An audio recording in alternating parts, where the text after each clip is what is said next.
तो नमस्कार मित्रों, रउआ देखत भूषण भोजपुरिया चैनल। हम बानी चंद्रभूषण भट्ट और रउआ के बता रहल बानी कि दिन भर के आज पॉलिटिकल घटनाक्रम का बा, का गुजरल है, का बीतल है। टिकट बंटवारा के खेल में सब पार्टी अपन अपन ताकत झोंक दिले बा, लेकिन कहीं से कुछ निकल के सामने आवत नहीं खे।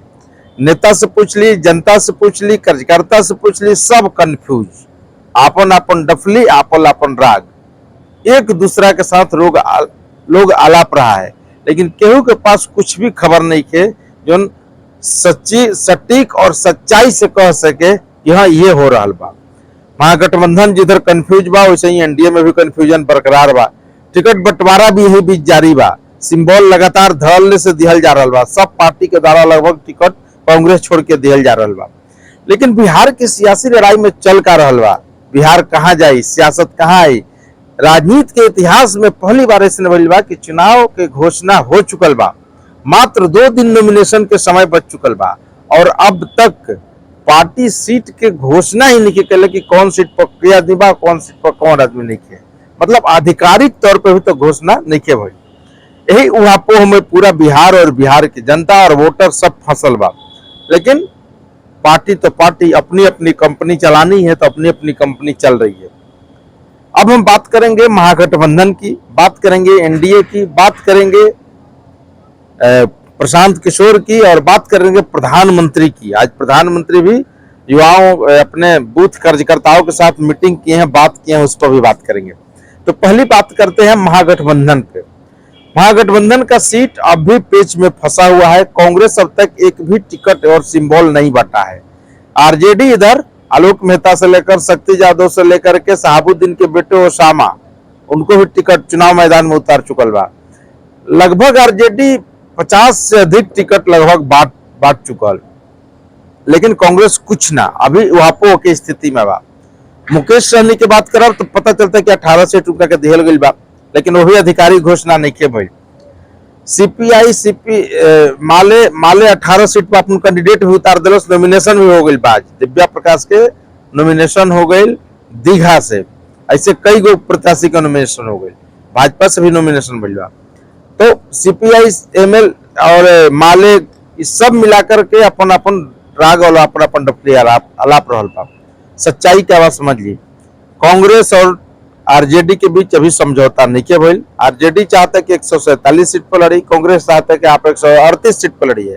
कांग्रेस 65 सीट मांग रही है, आरजेडी 58 सीट देने को तैयार है। यह मामला है।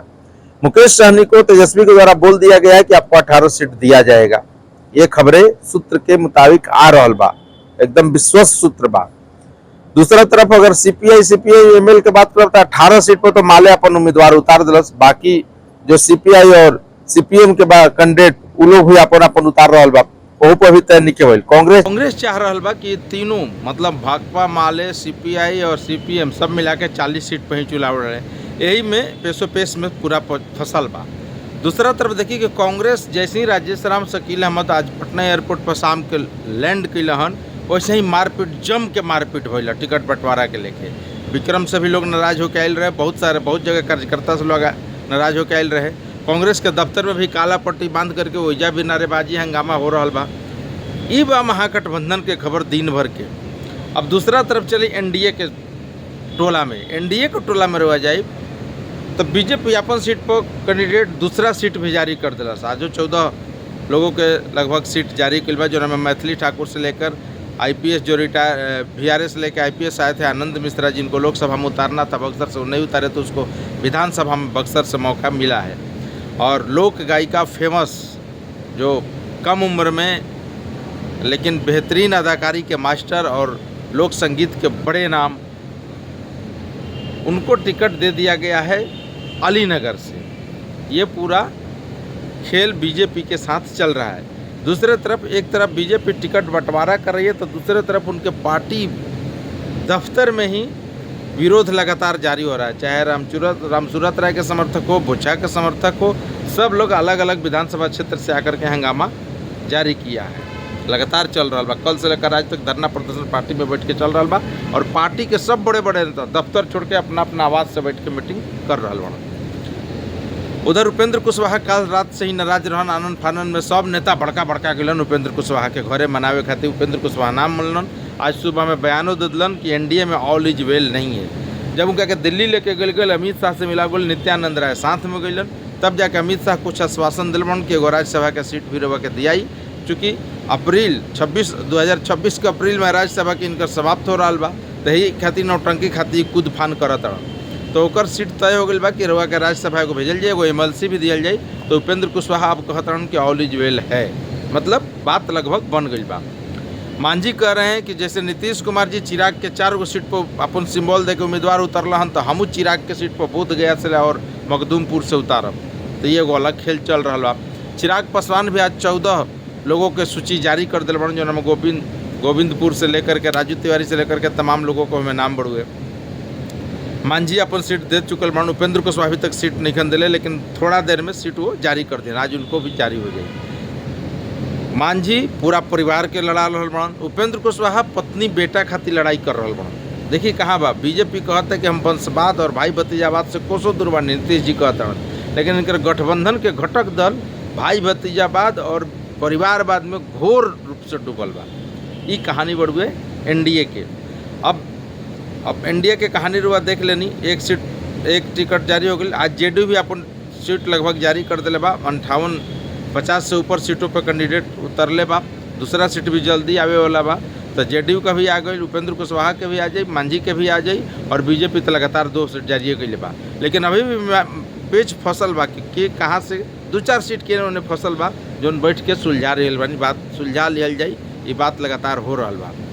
अब दूसरा तरफ चली, खेसारी लाल यादव, पवन सिंह का तो हाल रुआ सब जानते बनी। खेसारी लाल यादव कहते हैं कि पत्नी हमार मानते नहीं कि कैसे चुनाव लड़ू, ओकरा के हम मनावत नहीं। अभी 2 दिन समय बा, मान जी तो टिकट उनका के टिकट तो आरजेडी से हमार फाइनल है बा, मान जाई तो हम आरा से उनका के चुनाव लड़ाई भोजपुर से। देखिए का कहानी बा, अरे टिकट तहरा मिलत नहीं के तो कहता पत्नी पर ठिकरा फोड़ता, टिकट मिली तब नू, लेकिन पत्नी का वो बीच में घसेट रहल बन। इधर ज्योति सिंह जो पवन सिंह की पत्नी है, वो फेसबुक पे और सोशल मीडिया से पूछ रही है काराकाट के लोगों से कि हम चुनाव लड़ी कि ना लड़ी। केहू कहता लड़ो, केहू कहता पवन सिंह में ना तो कुछ नहीं को, तुम मत लड़ो। यह कहानी चल रहा बा।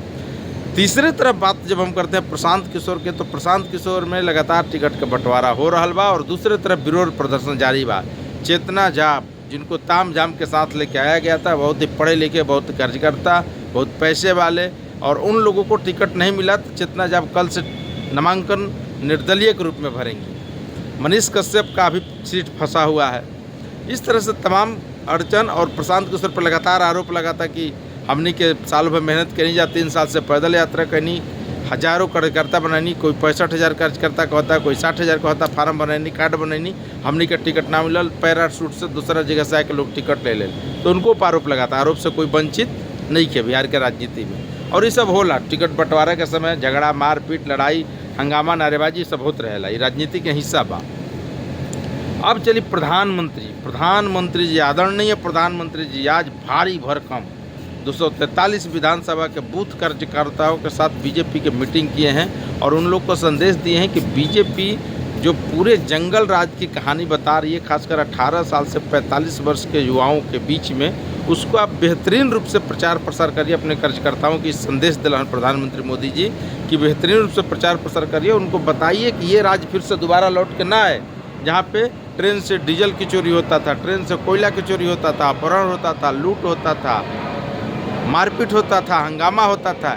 ये सब नौबत दोबारा बिहार में ना आए, इसके लिए कार्यकर्ता को एकजुट किए हैं कि जब बूथ जीतेंगे तो समझिए विधानसभा जीतेंगे, और इसको जीतने के लिए आप लोगों के पास जाइए।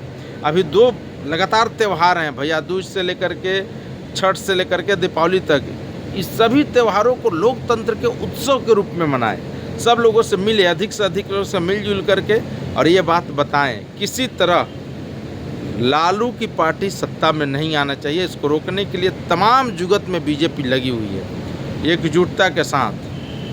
चाहे नीतीश जी कितनों काट भांज कर ले, लेकिन बीजेपी चाह रही किसी तरह हम चुनाव इस बार का जीतें, और जीतने के लिए एड़ी चोटी से एक कर देगी।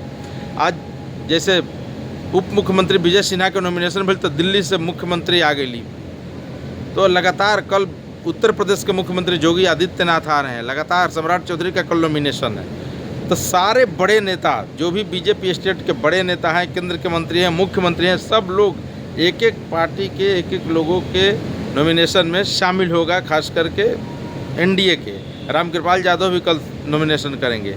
ये तमाम खबरें आ रही। आज प्रशांत किशोर के जन सुराज से रितेश पांडे करहगर से नॉमिनेशन कर चुकलन। तो ये सब तमाम तेजस्वी यादव आज कर चुकलन राघोपुर से। ये सब तमाम खबरें चल के आ रहा बा। ये लगातार आज के अपडेट बा और वह सब देखते रही, लाइक सब्सक्राइब करते रही। ये तरीके के नए जानकारी हम आप तक पहुँचाते रहम। और राजनीति बिड़नी के खोता बन गई बा, कहाँ के हाथ डालो कहाँ मत हाथ डालो, जहाँ हाथ डालो तो वही काट देता। ये लगातार खेल चलत रही, अभी चली कुछ दिन तक।